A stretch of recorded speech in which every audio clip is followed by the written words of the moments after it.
No one will be able to be armed. We will take all weapons. It was a human drama with emotions and tensions running high. Patty Connie is still trying to recover physically and emotionally. They really did a number on me. From the day police forced her from her home. It was traumatic. All of a sudden, they were banging on the front door, the side door, and the back door. They said, "Let us in." Patty tried to explain. She was on dry land, she had plenty of food and water, and didn't want to abandon her dogs. But it didn't matter. If you see 6 or 8 police that look like linebackers pushing you in a corner, you're in shock.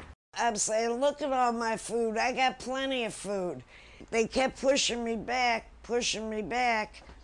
and ended up like this. Then, Patty showed them a small revolver she was carefully holding in the palm of her hand. A camera crew was there to capture what unfolded next. I said, "It's not even loaded." And I dropped it on the floor. You got a gun, relax. Well, they punched me in the face. Relax now. Look at my black and blue marks. Look at what they did to me. They dragged me out of here. I really thought they were going to kill me. I really did.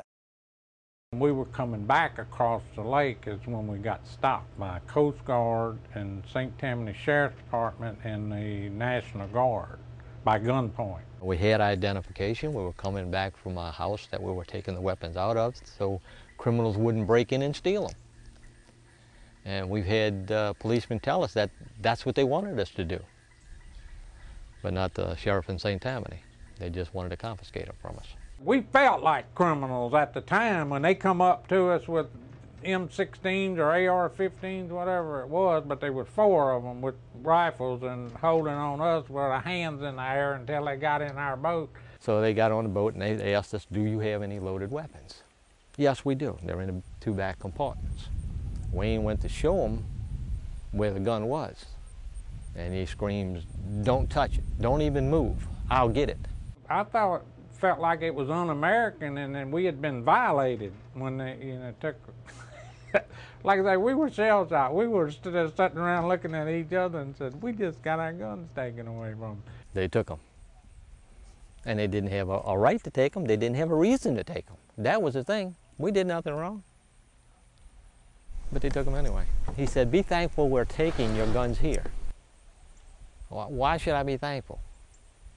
Well, if they catch you with them on land, they're going to take you straight to jail. We live in proof that all they have to do is say, "Look, this is the law." You had that feeling that you were violated.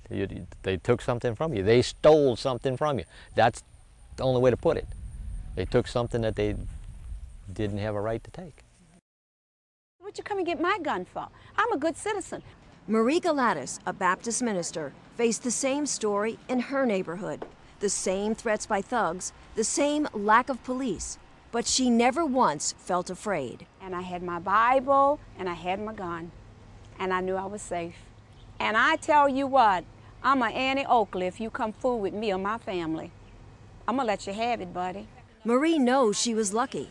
She was never forced to leave home and didn't have her firearm confiscated. It's going against my constitutional rights as a citizen. But Marie remembers how upset she got when the police department threatened to take her firearm. You're letting the thugs get away with everything, and you're coming to honest, good citizens and taking away their protection, and it is wrong, wrong, wrong. What I feel is that we're losing control of who we are as a nation. Robert Zoss was forced to evacuate when a tree destroyed both of his family's homes.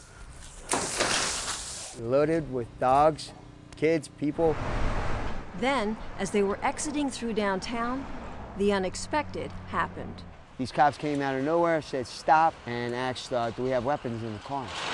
And I told him, yeah, I do. He said, get out the vehicle, had us all sit cross-legged in front while they searched the vehicle.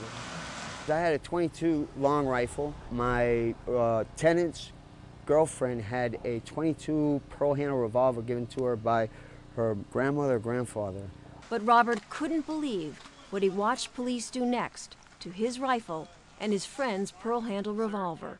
I saw them smash her gun given to her by grandmother, grandfather, just against the curb. The other things that they busted up, the .22 rifle they busted up, these were police officers that went too far. We didn't have any rights. I mean, they treated us like criminals. They treated us like if we were in a third world country. I was scared because these guys weren't doing it by the book. There was mayhem. New Orleans police did not have control of the city anymore. So the only plan they thought, I guess, was to take the guns away from the people. Heed the warning of what this was. You know, this is like Australia.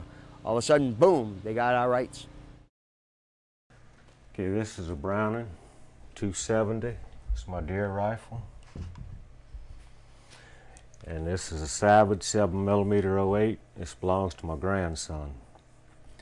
And this was the two rifles that they confiscated. We left about 6 o'clock in the morning. We started across Lake Pontchartrain.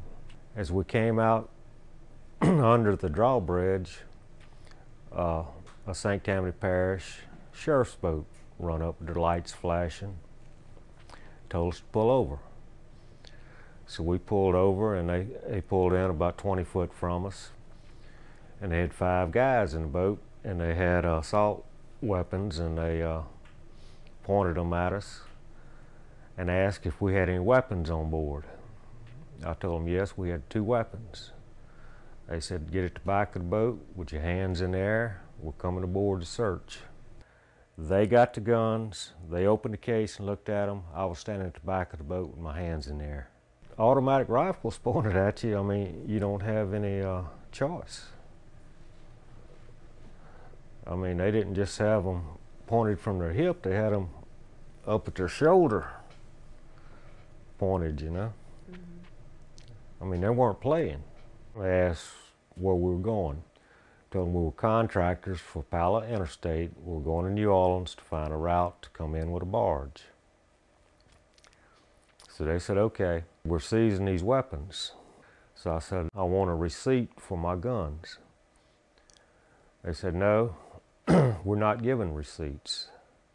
Said if we give receipts, we'd be out here all day writing receipts for all the weapons we've confiscated. It made me angry when they told me to go get a lawyer if I wanted my guns back. That's when I really got angry. They didn't care what your rights were. They were going to deny them. It's not America as we've known it before. It's changing.